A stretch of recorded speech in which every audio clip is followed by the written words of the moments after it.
done here with my Build-A-Page layout combined with May I Scraplift You.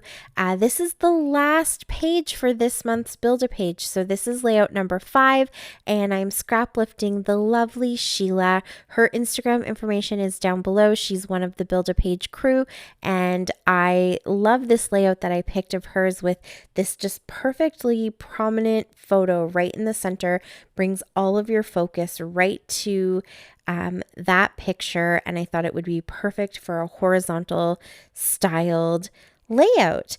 So this kit, the videos are up. You can watch me putting it together, but these are KaezCraft papers. There's 3 different collections that I have, Havana Nights, Island Paradise, and the name of the other one is escaping me, but I only had a couple pieces of each of the collections, and so I kind of combined them all together. They actually all work really well together. They have slightly different feels to them, but in essence, they're all these sort of tropical. Oh, the 3rd collection definitely, I think, has the name tropical in it. I still can't remember. I'll remember tonight when I'm sound asleep and I'm not doing this voiceover anymore, and then it'll wake me up and I'll just really need to tell you guys what the name of the collection is. But they all have essentially this kind of tropical feel to them. They just have little kind of differences in colors and stuff like that. So I mixed all of the papers together. My page that I did yesterday, number 4, was using 3 of the papers, and now this kit is using 3 different papers. So I started with that background page. I love that dark wood grain. That is definitely my kind of wood, hardwood floors, wood in my home. I love the dark woods. So that is my background.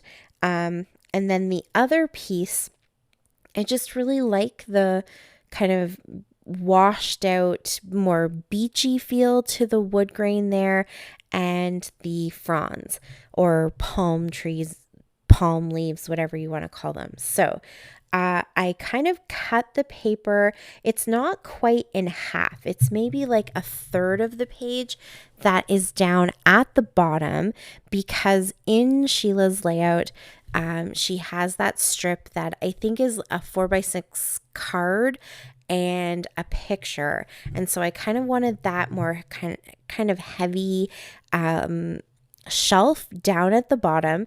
And then up at the top, she has that strip of hearts. And so that's where I fussy cut out those leaves and put those up at the top. So that's kind of how I came up with the design and why I cut that paper in half. And then I just wanted to add a few more little patterns and bits of interest, so I added a couple extra layers to the bottom. And oh, there's Landon. He's showing you guys his new Paw Patrol toy. It's a little chase and it kicks its feet and swims in the water, and we're all about the water now that we finally have some nice weather. So yeah, so I went ahead and put the palm leaves up at the top that I fussy cut. And I cut out a strip there. I actually let Sebastian decide what the title of this layout was going to be. So I gave him the choice of those 4 little squares that were at the bottom of that cut apart sheet, but he ended up liking one of the strips that has a saying on it. And so that's what he wanted the title to be. Obviously, it's him in the picture. So it's the same picture. It's just one is a 5x7. And then I must have, for whatever reason, decided to print it as well as a little, it's not even 4x4. It's like maybe 3.5 by 3.5 kind of square photo. So I'm just going to do that kind of photo on photo design, I guess you would say. And Sheila has 2 pictures in her layout, so I kind of wanted to have that as well represented in mine. And yeah, so he picked the title for his own layout, and I was going to put it down at the bottom And then I think I left it in the video. You saw me kind of move it up to the top, and now it's sort of a border up at the top. And that really drives home the feeling that you get from Sheila's layout with those hearts up at the top, kind of as a top border. So I think at the end of the day, his choice was the right choice to go with. So I've just gone ahead and kind of put those elements together. And now to make this picture stand out a little bit more, I'm adding some layers in behind it as well as some dimension. So I have just those few scraps left from the wood grain paper, the more like washed out white wood grain paper. And then I have this paper that you can actually see right here is the back of those strips. And so that is like a dark navy blue, and then that beautiful kind of mint green for the palm leaves or whatever kind of leaves those are. So that is also going to become a little layer. And I think that dark navy is really what helps this picture to kind of stand out from the larger photo, and just create that really cool kind of element of, instead of tone on tone, it's like picture on picture. And he's such a cutie, so why wouldn't you want to have his face twice? And yeah, so I'll go ahead and just put this 5x7 down right to the background. I'm going to put it under the palm leaves. Probably not something I would normally do if that was the only picture, but because it's the exact same one, I'm totally okay that it's kind of covered. It really isn't covering up his face all that much, but I'm okay that it kind of is covering up his face. It pushes that picture into the background a little bit more, which is why I probably wouldn't do it if that was the only photo, but because it's not, I think it's okay. And it just kind of creates all these layers of depth and dimension to the layout. And now for those tips of fronds, I'm going to use just these little last pieces of pop dots and I guess negative space of the pop dots to go ahead and pop up those fronds so that there's lots of dimension and movement to those as well. And give the original layout just a little check. I just always like to kind of see where they put their embellishment clusters. Sometimes when I'm putting them together, I have an idea in my head already, and I've kind of looked at the inspiration layout and then I just run with it from what's in my head. And then other times I find I kind of like to go and reference back and make sure that I'm not losing too much of that original layout.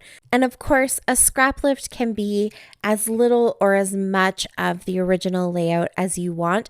No rules in scrapbooking, right? We find inspiration in any which way that we can, and we interpret that inspiration and put it into our layouts in a completely unique way. So it's not that I keep checking back because I want to have sort of an exact replica, but in this series and in the May I Scraplift You series, I like to make sure that I am kind of, picking up on several elements of the layouts that I've chosen to scraplift because I really want to honor these ladies and honor the art of scraplifting. There has been, some controversy and stuff going on in the scrapbooking world the last little while about the whole idea of scraplifting. I really want to honor the art of scraplifting and the privilege of being scraplifted. And so I want to make sure that I'm doing all of these layouts, these original layouts, justice. So I'm taking little peeks here and there just to make sure that I haven't gone too far off onto my own journey with each of the layouts. But when you're scraplifting, honestly, as little or as much as you want is really how it goes. Like whatever you find inspirational, that's what you roll with. Even if it's just the colors, or maybe it's just, the certain orientation of a photo or the title of a layout, whatever it might be that attracts you to that layout, that's what you roll with. So Sheila's layout has just these cute little touches of embellishment. I'm doing a little bit more embellishing, but mostly that's just because what I put in my kits, I really wanted to use up as much as possible, but I'm not going too overboard. So each of these little clusters just has a piece of chipboard from the Sherbert collection from 49 and Market, and then a couple of these little word, well, some are phrases, I think, but just these little kind of die cut pieces from a little card kit that I have. I added those fun wood veneer flip-flops that you just saw me pat down there. And yeah, that little page is one of the card kit pages. So you just pop out the little die cuts. I had put a few of those into a little baggie in this kit. And so I just wanted to try to get as many of those used up as possible. And Sheila has just a few little places of embellishment dotted around. So I'm doing that too. I'm not going to just stick to my visual triangle, which I always end up doing. So I'm going to add another little embellishment cluster right up here. It brings in a little bit more of the pink, which is the sort of extra color that I added. And yeah, I just think it's really cute. I went with all the blues and the greens. So originally in this kit, I had picked some chipboard that was yellow. I put that back, I swapped it out, and I pulled out green chipboard because it just matches those fronds a lot better. And then here I'm showing Sebastian right there, but now you're going to see him do his own splatters. So he definitely helped out with this layout, which is so sweet. I love that he loves to do this kind of stuff and that he loves to, see his pictures being turned into layouts and things like that. So he did all of the little gold splatters, and I did add some sequins as well. I feel like the sequins I used kind of look like little silver dollars, so they're super cute. And that's it. That's my layout. That is my last layout for Build a Page. Thank you so much for watching. I really appreciate it. Hello to all of my new subscribers. Click that subscribe button if you haven't already. Check out all the links below to visit everybody else playing along with both Build a Page and May I Scraplift You. And until next time, happy scrapping. Bye.